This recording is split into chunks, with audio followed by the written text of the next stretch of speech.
రాత్రంతా అడవి నిర్మానుష్యంగా ఉంది. దట్టంగా మంచు కురుస్తోంది. అడవంతా చల్లదనం వ్యాపించి ఉంది. చలి గజగజలాడిస్తుండటంతో ఏ జంతువు బయట తిరగడం లేదు. నిద్రపట్టని తిండిబోతు నక్కకు ఆకలి గుర్తుకు వచ్చింది. ఎప్పటికీ తెల్లారకపోవడంతో సింహం గుహ ముందు ఏమైనా భూమికలు దొరుకుతాయేమోనని ఆశగా అక్కడకు వెళ్ళింది. ఏమీ దొరక్కపోవడంతో నిరాశపడింది. గుహ ద్వారం దగ్గరకు వెళ్లి లోపలకు చూసింది. సింహం శరీరాన్ని కూడదీసుకుని నిద్రపోతోంది. సింహానికి నిద్రాభంగం కలిగించకుండా ద్వారం ముందు కూర్చుని కునికిపాట్లు పడసాగింది నక్క. చలికాలం కావడంతో ఆలస్యంగా సూర్యోదయం అయింది. ఇంతలో జింక ఒకటి సరాసరి గుహద్వారం దగ్గరకు వచ్చింది. నక్కకు జింక కాలు తగిలింది. నక్క తుళ్ళిపడి లేచింది. గద్దించినట్టు జింక నక్కతో ఇలా అంది. ఇక్కడేం చేస్తున్నావు? జింక ధైర్యానికి నక్క ఆశ్చర్యపోయింది. జింక కొమ్ములను చూసిన నక్క ఒకంత భయపడింది కూడా. నక్క తెలివిగా జింకతో ఇలా అంది. జింకమిత్రమా, గుహలో సింహం ఉలుకూ పలుకూ లేకుండా పడి ఉంది. పాపం చచ్చిందేమోనన్న అనుమానం కలుగుతోంది. ఓసారి చూడు. అరెర్రే, సింహం! అంటూ గుహలోపలికి తొంగి చూసింది జింక. అదే అదనుగా నక్క వెనక నుండి జింకను ముందుకు తోసింది. జింక అదుపు తప్పి సింహం మీద పడింది. జూలు విదిలించి లేచి గర్జించింది సింహం. ఆ గర్జనకు నక్కను తొక్కుకుంటూ జింక ఒకటే పరుగు పెట్టింది. జింక కుమ్ముడికి కుయ్యో మొర్రోమంటూ లేచింది నక్క. సింహానికి ఎదురుగా వచ్చి రెచ్చగొడుతూ ఇలా అంది.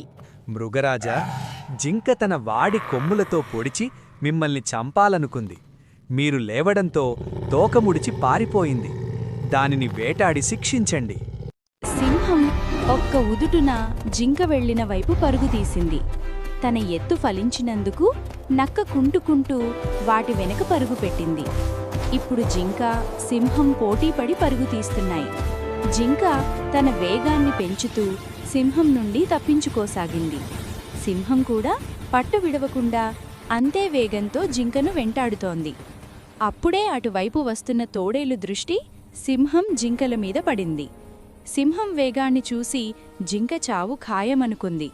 సింహాన్ని ప్రసన్నం చేసుకుంటే తన కడుపు నిండినట్టే అని ఊహించుకుంది. అటూ అడుగులు వేస్తూ సింహం వెనుక పరుగు పెట్టడం ప్రారంభించింది. తోడేలు సింహాన్ని ఉత్సాహపరుస్తూ ఇలా అంది. మృగరాజా, వేగం పెంచండి. మీ పంజా ఎత్తండి.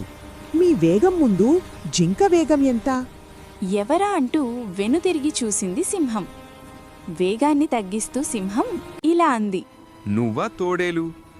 ఏదైనా పరుగులో జింకకు మించిన జంతువు లేదనిపిస్తుంది. సింహాన్ని పొగడుతూ తోడేలు ఇలా అంది.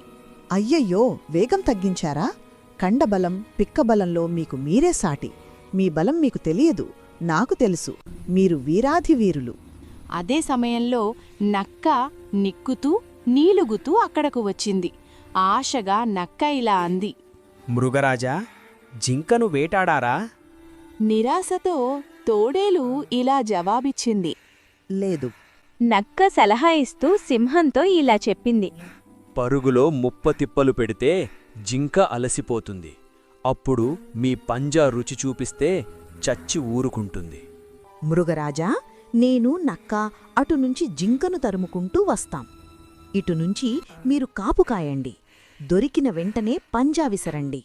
మీ సలహాలు బావున్నాయి గాని నేనొచ్చిన పనైపోయింది. జింకను చంపనిదే. అందుకోసం నేను రాలేదు. మరి ఎందుకోసం పరుగు పెట్టారు? బద్ధకాన్ని హుష్కాకి చేసేందుకు.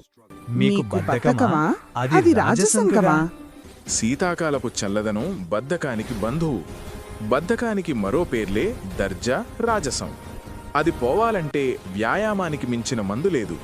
శారీరక దారుఢ్యం కోసం ప్రతిరోజూ జింకతో ఉదయపు పరుగు పెట్టమని కోతి వైద్యుడి సలహా.